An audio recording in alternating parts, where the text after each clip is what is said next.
కాంగ్రెస్లో రేవంత్ రెడ్డి కొత్త పోకళ్లపై పార్టీలో జోరుగా చర్చ జరుగుతోంది. పార్టీ హైకమాండ్ను కాదని ఏకపక్ష నిర్ణయాలు తీసుకోవడంపై కాంగ్రెస్ పార్టీలో అంతర్గత చర్చకు దారితీస్తోంది.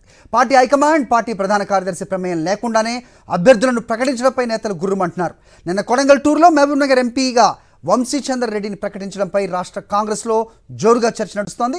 లోక్సభ ఎన్నికల షెడ్యూల్ కూడా రాకముందే అభ్యర్థులను ప్రకటించడం ఏంటి అన్న చర్చ నడుస్తోంది. అంతేకాదు ఎంపీలందరినీ జిల్లాల వారీగా రేవంత్ రెడ్డి ఇలాగే ప్రకటిస్తారా అంటూ గుసగుసలు కూడా వినిపిస్తున్నాయి.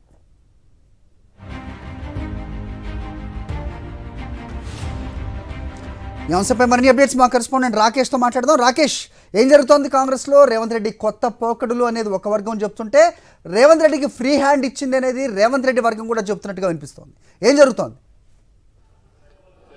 ఇప్పుడు పార్లమెంటు అభ్యర్థుల ప్రకటన అనేది టీ కాంగ్రెస్లో హాట్ టాపిక్ మారిందని కూడా చెప్పుకోవచ్చు. నిజానికి అసెంబ్లీ ఎన్నికల సమయంలోనే రేవంత్ రెడ్డి కొందరి అభ్యర్థులను నేరుగా ప్రకటించడం జరిగింది. దీంతో అప్పుడే చాలామంది నేతలు కూడా అభ్యంతరం వ్యక్తం చేయడం జరిగింది. ఏఐసిసి ప్రకటించాల్సిన అభ్యర్థులను రాష్ట్ర స్థాయి నేతలు ప్రకటించడం సరికాదంటూ కూడా అప్పుడు మాట్లాడడంతో మళ్ళీ రేవంత్ రెడ్డి సవరించుకోవడం జరిగింది. అప్పటి నుంచి అభ్యర్థుల్ని ప్రకటించలేదు. అయితే నిన్న కోస్గి సభ సందర్భంగా సీఎం రేవంత్ రెడ్డి పిసిసి అధ్యక్షుడిగా మహబూబ్ నగర్ పార్లమెంటు అభ్యర్థిగా వంశీచంద్ర రెడ్డి పేరును ప్రకటించడంతో మళ్ళీ కొత్త చర్చకు దారితీస్తుందని కూడా చెప్పుకోవచ్చు.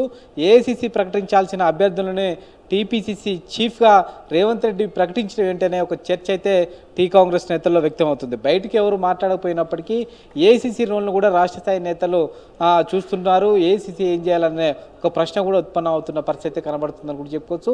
అయితే ఇప్పటికే ఎవరైతే పార్లమెంటుకు పోటీ చేయాలనుకుంటున్నారో వారందరి నుంచి కూడా దరఖాస్తులు స్వీకరించడం జరిగింది. స్క్రూటినీ ప్రక్రియ జరుగుతూ ఉంది. 2-3 పేర్లతో కూడిన నివేదికను ఏఐసిసికి పంపాల్సి ఉంది. కానీ అప్పుడే అభ్యర్థిని ప్రకటించడం ద్వారా మిగతా పార్లమెంటు నియోజకవర్గాల్లో కూడా అప్లై చేసుకోవడం వల్ల వచ్చే ఉపయోగం ఏంటనే ఒక చర్చ జరిగే ప్రమాదం ఉందంటూ కూడా హస్తం పార్టీ నేతలు భావిస్తున్నారు. దీనిపైన ఇంకా చర్చ జరిగే అవకాశం ఉంది. ఏసీసీ నేతలతో కూడా మాట్లాడే అవకాశం ఉన్నట్టు తెలుస్తూ ఉంది.